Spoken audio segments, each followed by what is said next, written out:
Hey, this is Craig Nadeau from the Bull Strong podcast. Excited today to have Katelyn Bullock with us. She's from Enta Solutions. She is quite a dynamo, has so much on the go, it's quite mind-boggling.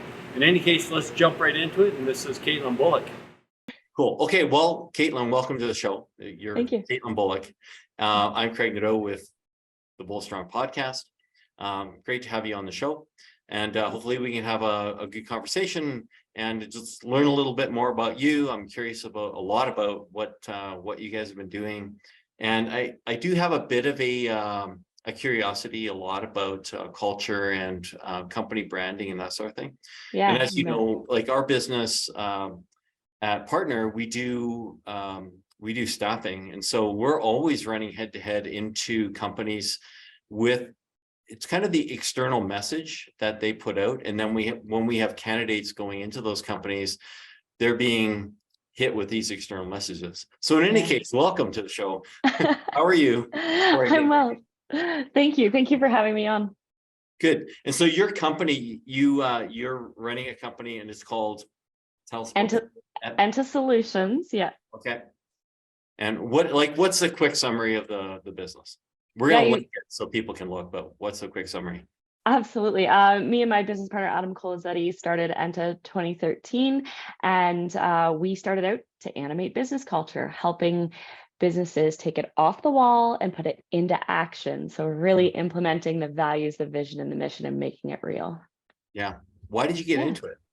That's a great question. It was a bit of a personal journey.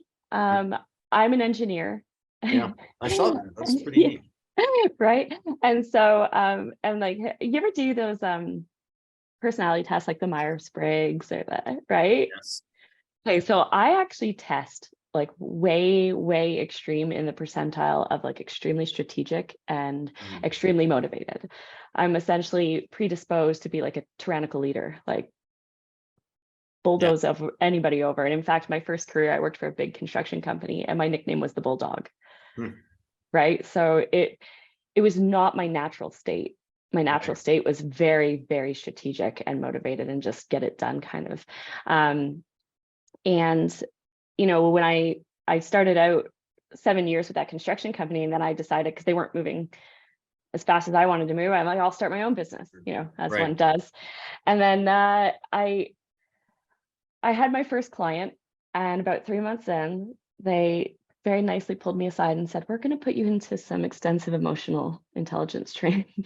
Oh, perfect. Right. So at the same time, what was happening is, as 1 year married and my marriage is failing. And I had to take a look at myself. And I couldn't take my walls down. I had built up all these walls. I couldn't take them down. Like, I didn't know how to connect with my husband. And in order to save my marriage, I did marriage counseling. So at the same time, here I am getting all these skills about and knowledge about EQ training, but then I'm having to practice it. Right. And like, despite it not being my natural state, I was learning and practicing, and then I started putting it into practice in all aspects of my life. And then there's this epiphany that, like, it doesn't have to be your natural state to show up with an aligned culture and to show up values first, and to you can practice it, and it's a practice every day. And so that was the epiphany I had from a personal standpoint. That really led me to see the power of living a culture